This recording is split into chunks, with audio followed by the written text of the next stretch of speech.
আসসালামু আলাইকুম। প্রিয় দর্শক, অন্য মঞ্চের আলাপচারিতায় আপনাদের সকলকে আমন্ত্রণ জানাচ্ছি।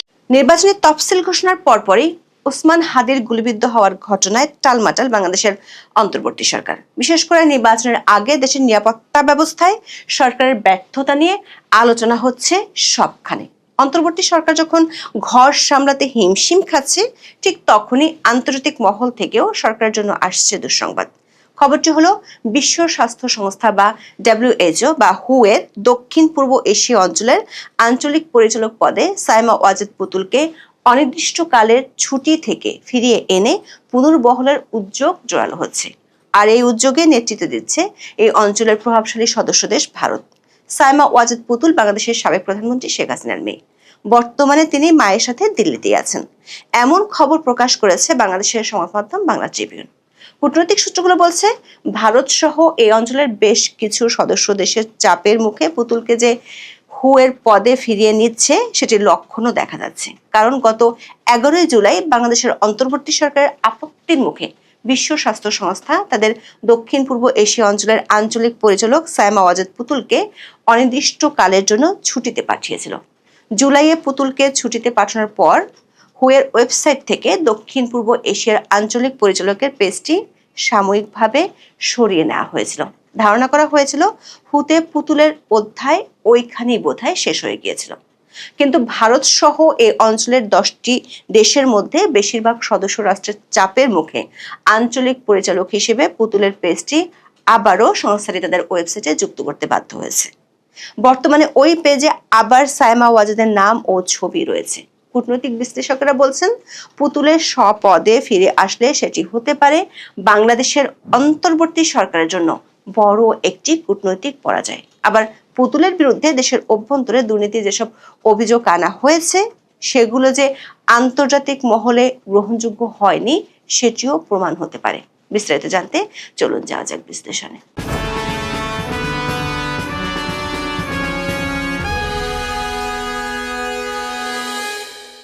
সাইমা ওয়াজেদ পুতুল বাংলাদেশের সাবেক প্রধানমন্ত্রী শেখ হাসিনার মেয়ে। 2024 সালের ফেব্রুয়ারি মাসে আনুষ্ঠানিকভাবে 5 বছরের মেয়াদে বিশ্ব স্বাস্থ্য সংস্থার দক্ষিণ পূর্ব এশীয় অঞ্চল বা SEARO এর আঞ্চলিক পরিচালক হিসেবে দায়িত্ব গ্রহণ করেন।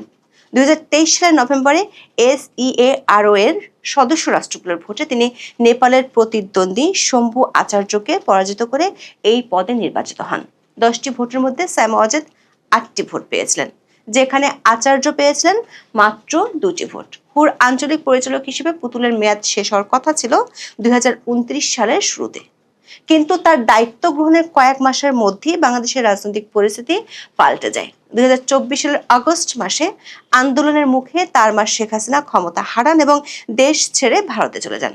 এর পরপরই সাইমা ওয়াজেদের বিরুদ্ধে দুর্নীতি ও ক্ষমতার অপব্যবহারে কিছু অভিযোগ সামনে আনে বাংলাদেশের অন্তর্বর্তী সরকার। 2025 সালের মার্চ মাসে বাংলাদেশের দুর্নীতি দমন কমিশন বা দুদক পুতুলের বিরুদ্ধে জালিয়াতি, ক্ষমতার অপব্যবহার এবং প্রতারণার অভিযোগে 2টি মামলা দায়ের করে।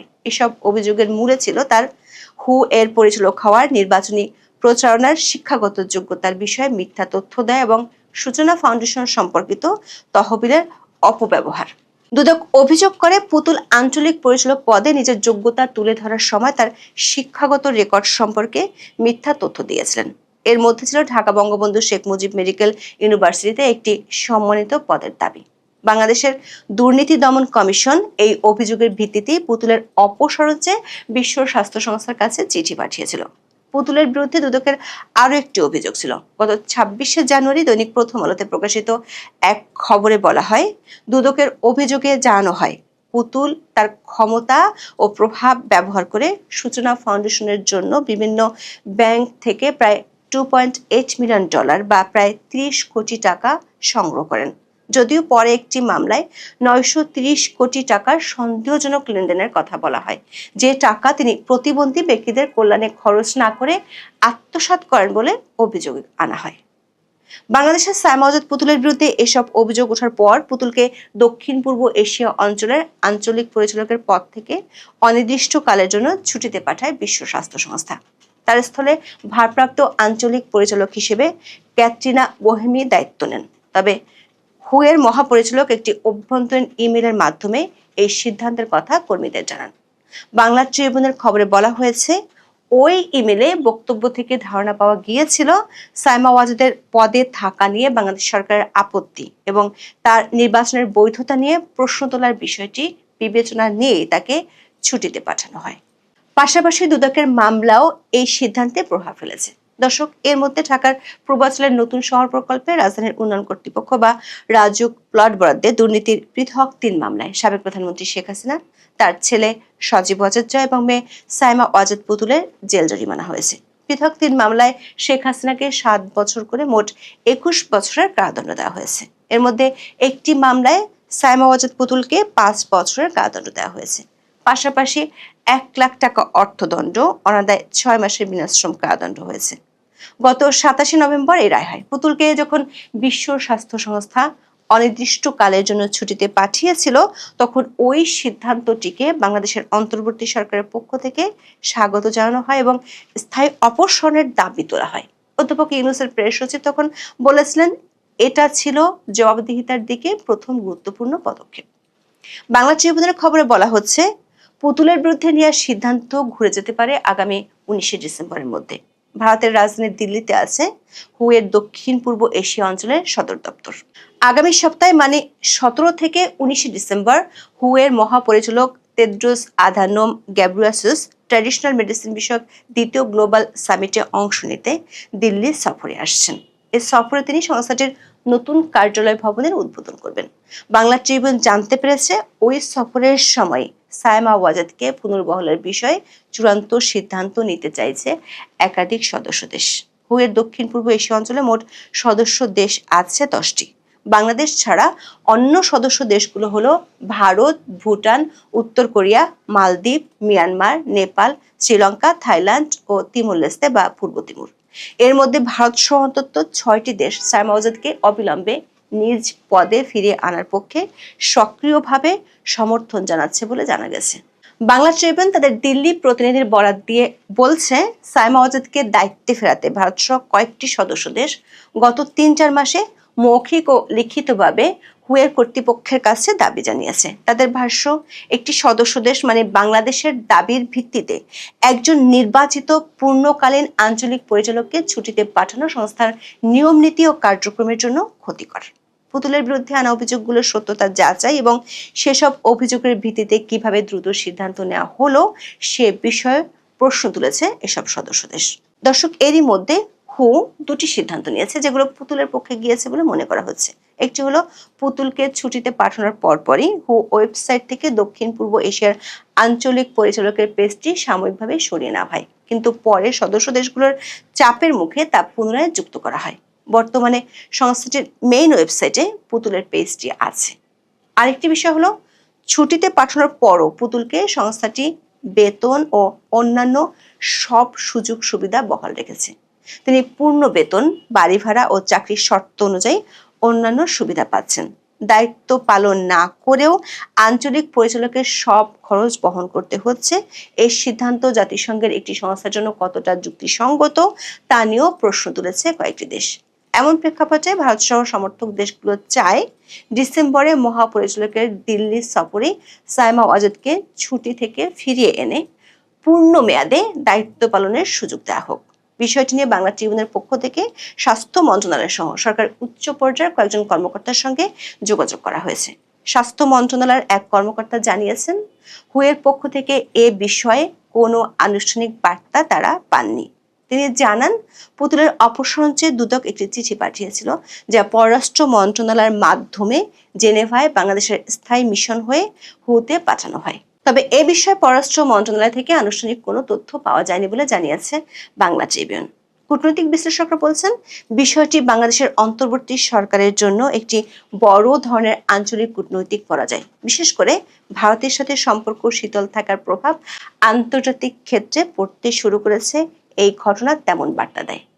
হুয়ের এই অঞ্চলের সদর দপ্তর দিল্লিতে। ভারত বিশ্বমঞ্চে নিজেকে গ্লোবাল হেলথ লিডার হিসেবে প্রতিষ্ঠিত করতে চায়।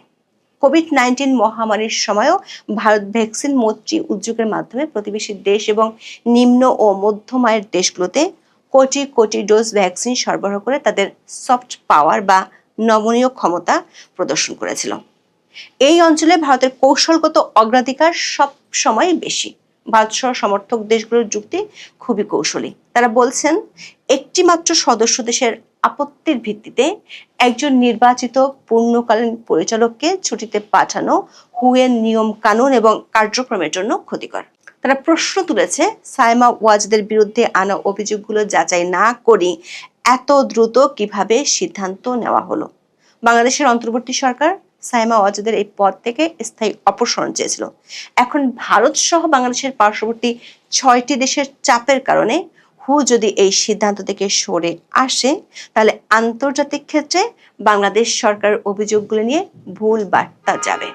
হুয়ের কর্মকর্তারা আন্তর্জাতিক বেসামরিক কর্মচারী বা ইন্টারন্যাশনাল সিভিল সার্ভেন্টস হিসেবে পরিচিত।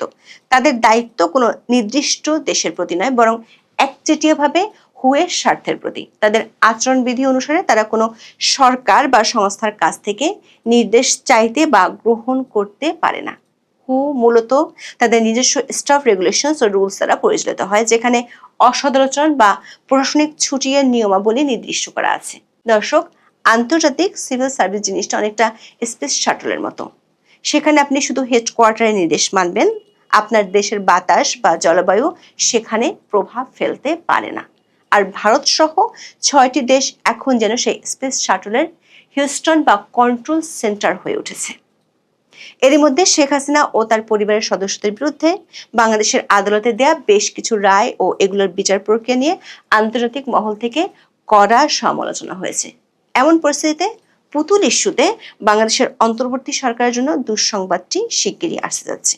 এখন দেখার বিষয়, হু যদি পুতুলকে স্বপদে ফিরিয়ে নেয়, তখন বাংলাদেশের অন্তর্বর্তী সরকারের প্রতিক্রিয়া কি হয়।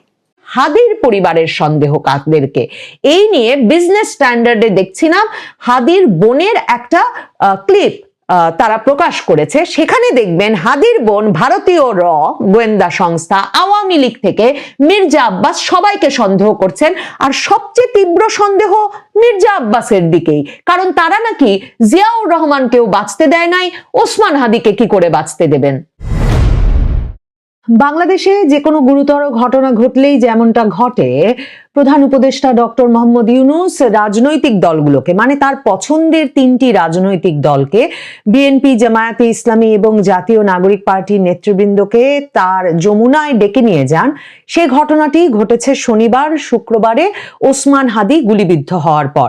ওসমান হাদির পরিবারের সদস্যদেরকেও যমুনায় ডাকা হয়েছিল এবং সেই শোক সন্তপ্ত পরিবারের সঙ্গে সাক্ষাৎ করেছেন 3 দল, বিএনপি, জামায়াত এবং জাতীয় নাগরিক পার্টির নেতৃবৃন্দ। প্রধান উপদেষ্টা বলেছেন যে অভ্যুত্থান, জুলাই অভ্যুত্থানের বিরুদ্ধে সকল ষড়যন্ত্রকে নস্যাৎ করে দিতে নিশ্চিতভাবেই রাজনৈতিক দলগুলোকে, মানে এই 3টা রাজনৈতিক দলগুলোকে ঐক্যবদ্ধ থাকতে হবে, কারণ এ এক গভীর ষড়যন্ত্রের অংশ।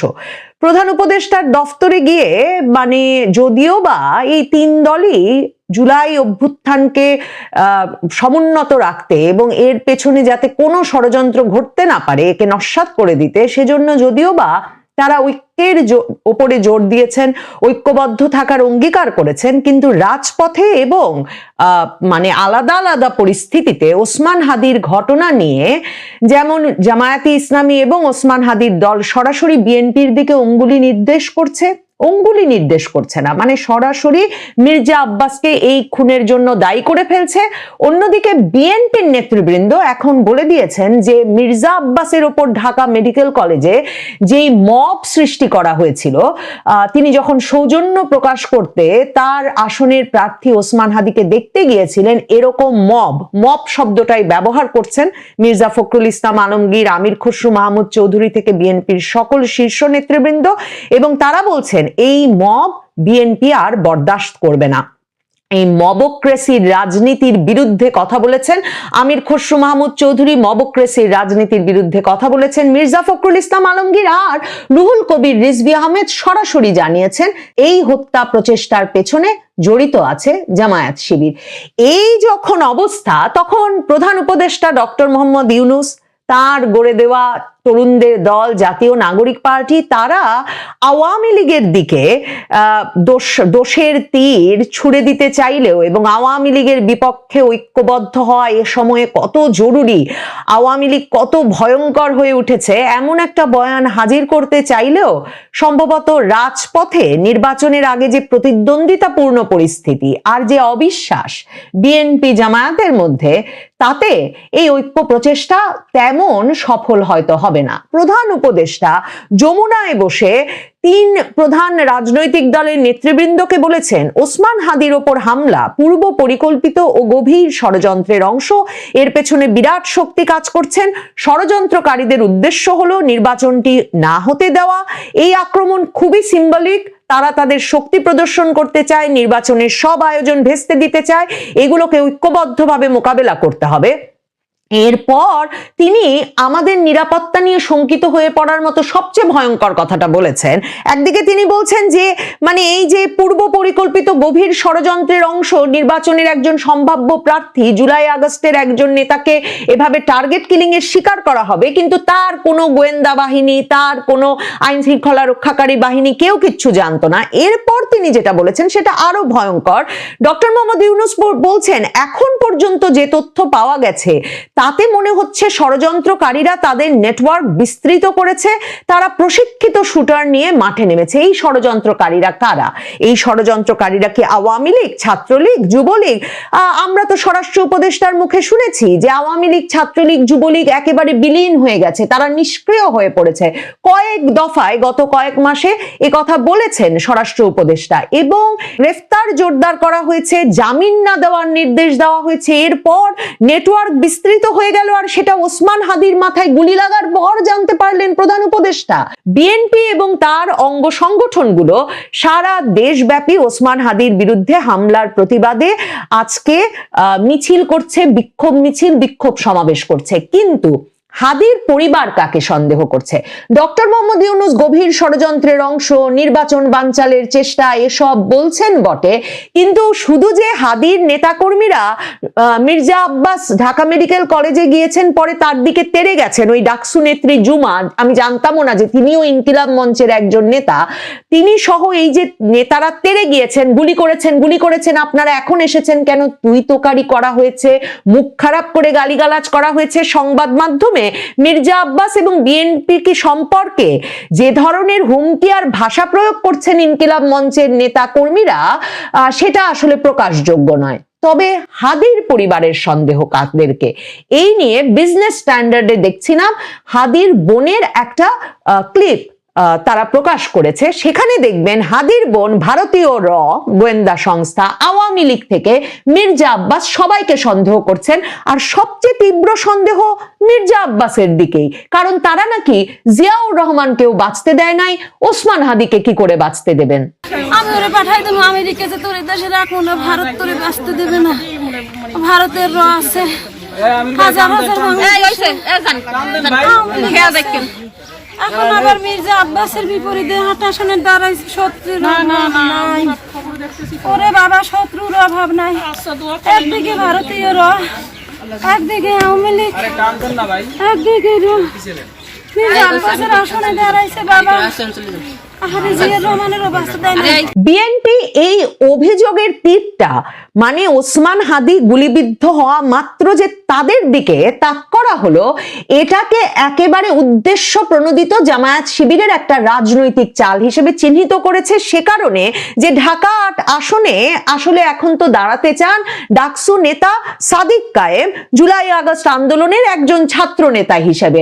অনেকেই বলছেন ওসমান হাদি সরে গেলে একদিকে যেমন জুলাই আগস্টের ছাত্রনেতা হিসেবে ওই আসনে তার যে অবস্থান সেটা পোক্ত হয়, অন্যদিকে তিনি যদি শুরুতেই বিএনপির শক্তিশালী নেতা, ঢাকা ৮ আসনে যার ভিত্তি বহু বহু দশকে, সেই নেতাকে একটা সন্দেহের মধ্যে ফেলে তার ভিত কাঁপিয়ে দিতে পারেন, তাহলে সাদিক কায়েমকে ঠেকায় কে? সে কারণেই নাকি সাদিক কায়েম ছাত্র শিবির নেতা, ডাকসু ভিপি, তিনি ওসমান হাদি গুলিবিদ্ধ হওয়া মাত্র ফেসবুক স্ট্যাটাস দিয়ে বলে দিয়েছেন যে তিনি ঢাকা সিটিতে চাঁদাবাজ এবং গ্যাংস্টারদের বিরুদ্ধে এক অভ্যুত্থানের নেতৃত্ব দেবেন। বিএনপি উল্টে বলছে যে এই যে জামায়াত শিবির বলছে যে তারা নাকি এই হত্যাকাণ্ডের সঙ্গে জড়িত, আর পুলিশ কমিশনার যারা কিনা এই ঘটনা তদন্তের সঙ্গে জড়িত তারা এখন সরাসরি বলছে এই হত্যাকাণ্ড ঘটিয়েছে জামায়াত শিবির। বিএনপি নেতা রুহুল কবির রিজভী আহমেদ এক সভায় এটা স্পষ্ট করে তার নেতাকর্মী সমর্থকদের সামনে বলেন, আর সেটাও এখন সর্বত্র সামাজিক যোগাযোগ মাধ্যমে ছড়িয়ে পড়েছে। তার মানে বিএনপি জামাতের যে ঐক্য ঘটানোর চেষ্টা করছেন ডক্টর ইউনূস, কে জানে তা কতটুকু সফল হবে। শুনে আসি রুহুল কবির রিজভী কি বলছেন। আপনি ঘোরার আগে গাড়ি জুড়িয়ে দিলেন ঢাকা বিশ্ববিদ্যালয়ের সেই ছাত্র নেতা। এখন আজকে পুলিশ কমিশনার বলছে যে যে হত্যাকারীকে শনাক্ত করা হয়েছে জামাত শিবিরের লোক। এখন আমি বলি এটা তো বিএনপির কোন নেতার স্টেটমেন্ট না, এটা যারা তদন্তকারী কর্মকর্তা রয়েছেন, যারা রাষ্ট্রের আইনে স্বীকৃত সংস্থা, তারা বলছেন। এখন ফেসবুকে কি লিখবেন আমি সেই ছাত্র নেতাকে জিজ্ঞেস করতে চাই। তদন্ত হলো না, কিছু হলো না। বিএনপি জামাতের মধ্যে যখন এই দোষাদোষী চলছে তখন একদিকে যেমন ডক্টর মোহাম্মদ ইউনূস চেষ্টা করছেন সন্দেহের তীর আওয়ামী লীগের দিতে, নাহিদ ইসলাম বলেছেন যে জুলাইকে সবাই মিলে ওন করতে হবে, ষড়যন্ত্রকারীরা আমাদের অনৈক্যকে আমাদের পরাজয় হিসাবে দেখছে, তারা ভারতে বসে যা ইচ্ছা তাই করছে আর আমরা কিছুই করতে পারছি না। নাহিদ ইসলাম আওয়ামী লীগকে দোষারোপ করতে চাইছেন। নাহিদ ইসলামদের জন্যেও এখন অস্ত্রের ব্যবস্থা হয়েছে, স্বরাষ্ট্র উপদেষ্টা ঘোষণা দিয়েছেন যারাই প্রার্থী হবেন তারাই অস্ত্রের লাইসেন্স নিতে পারবেন। এখন এক ফ্যাক্ট চেকিং প্রতিষ্ঠান, মানে এটা তো একটা নতুন ফেনোমেনা বাংলাদেশে 2024-এর জুলাই আগস্টের পর থেকে অনেক ফ্যাক্ট চেকিং প্রতিষ্ঠান বেরিয়েছে।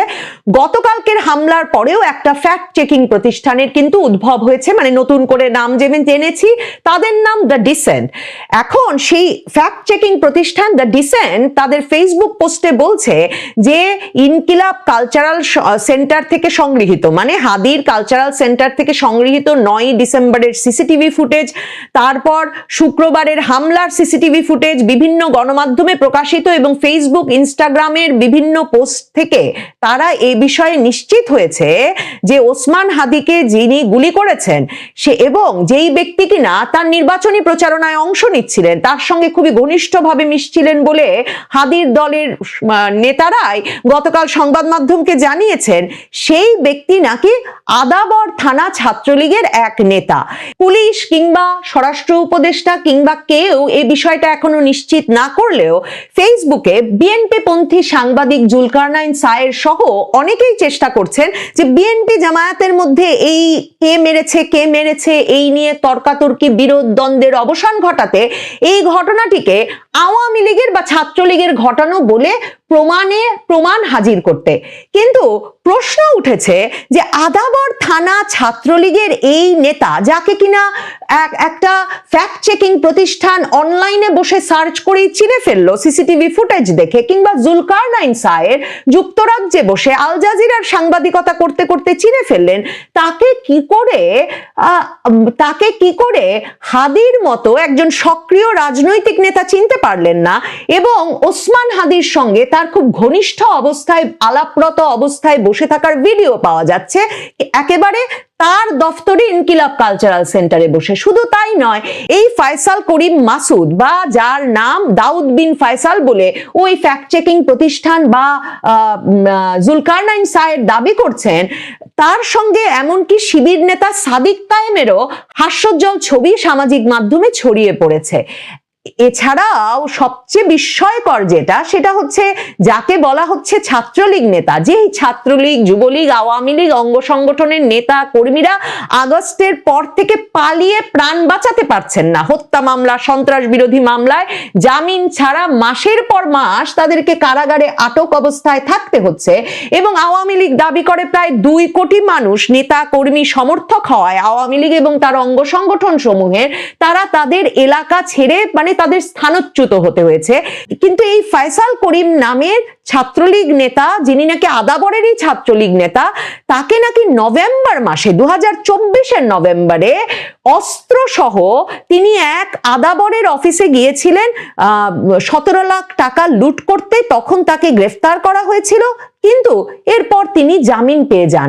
ভাবা যায় ছাত্রলীগের একজন নেতা, তিনি যাকে সবাই চেনে অনলাইনে বসে, তাকে ওসমান হাদি চিনতে পারছেন না, সেই নেতাকে 2024-এর নভেম্বরে অস্ত্র শস্ত্র সহ ডাকাতি করতে গিয়ে পুলিশ গ্রেফতার করে, তিনি আবার জামিন পেয়ে যান। জামিন পেয়ে গিয়ে তিনি ইনকিলাব কালচারাল সেন্টারে বসে রাজনীতি করেন, আর তার সঙ্গে হাস্যোজ্জ্বল ছবি পাওয়া যায় সাদিক কায়েমেরও।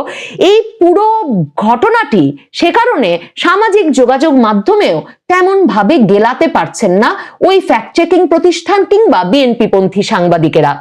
আর বিএনপি নেতারাও এ বিষয়ে মুখ খুলছেন না, তাদের অভিযোগের আঙুল সরাসরি জামায়াত শিবিরের দিকে, কারণ তারা বলছেন না হলে যে মাত্র ওসমান হাদির ওপরে গুলির ঘটনা ঘটলো সে মাত্র কি করে এমন অভিযোগ নিয়ে হাজির হতে পারলেন শিবির নেতা সাদিক কায়েম, যার কিনা চোখ ঢাকা 8 ওই আসনের দিকে। আর হাদির পরিবার সহ জামায়াত শিবির নেতৃবৃন্দ, কর্মী, সমর্থকের কথা হচ্ছে ঢাকা 8 আসনে হাদি এতটাই প্রভাব বিস্তার করেছিলেন আর জনপ্রিয় হয়ে উঠছিলেন তার নির্বাচনী প্রচারণার মাধ্যমে, যে এই হাদি যাতে কোনোভাবে নির্বাচনের ফলাফল উল্টে দিতে না পারেন, সেজন্যই তার আসনের সবচেয়ে শক্তিশালী প্রতিদ্বন্দ্বী প্রার্থী মির্জা আব্বাস তাকে সরিয়ে দিয়েছেন। এই অবস্থায় নির্বাচন বানচালের ষড়যন্ত্র হিসেবেই এই হামলা। প্রধান উপদেষ্টার সঙ্গে এ কথায় বিএনপি সম্মত হয়েছে এবং বিএনপির নেতৃবৃন্দ বাইরে এ কথাই বলছেন। তবে ঐক্যের যে উদ্যোগ ডক্টর মোহাম্মদ ইউনূস আবারও যমুনায় নিলেন এবং বললেন না হলেই কিন্তু আওয়ামী লীগ চলে আসবে, কিংবা নাহিদ ইসলামরা যে ভয় দেখাচ্ছেন সে ভয় কতটুকু কাজ করে বিএনপি এবং জামায়াতে ইসলামী এই দুই শক্তিশালী দলের রাজনীতির মধ্যে, সেটা দেখবার জন্য কিছুদিন অপেক্ষা করতে হবে।